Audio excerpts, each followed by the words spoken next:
Hello everyone, so this is Edmond Mindaros channel at sa video ito ay pag-uusapan natin at i-guide ko kayo on how to turn on or enable top fan badge on Facebook app. So ano ba yung tinatawag na top fan badge dito sa Facebook? Isa itong visual icon awarded sa mga most active followers sa ating page or group para ma-recognize natin sila sa pagiging consistent sa kanilang pag-likes, comment at sharing ng mga content natin dito sa Facebook. Kumbaga sila yung mga supporters natin dito.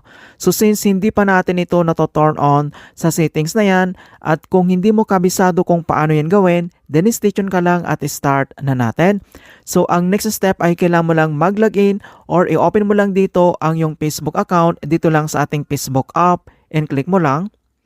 Dito lang sa ating Facebook homepage, dito lang sa top right corner, kailangan mo lang itap dito yung ating Facebook profile. At dito lang sa ating Facebook profile homepage and kailangan mo lang iselect dito yung professional dashboard and then i-click mo lang.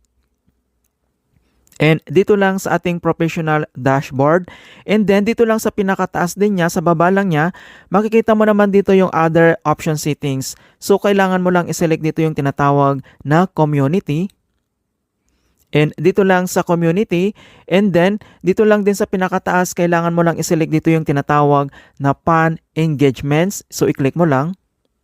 So dito sa ating fan engagement, so makikita mo naman dito yung fan community leaderboards and then dito lang sa pinakagitna, makikita mo na dito yung your top fan badges are turned off. So turn them on to recognize your most engaged fans. So kailangan mo lang itap dito yung fan badge settings.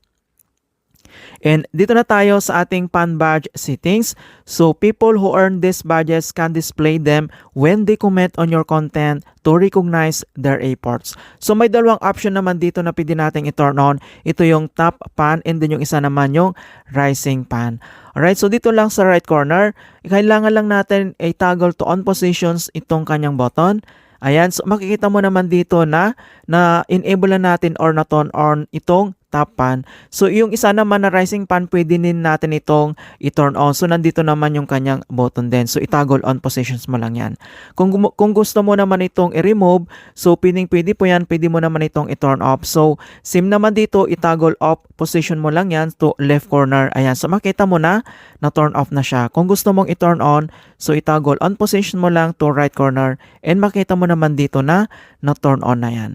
Alright, so ganoon lang po kasimple mga kaibigan kung paano natin i-turn on or enable ang top fan badges dito lang sa ating Facebook app.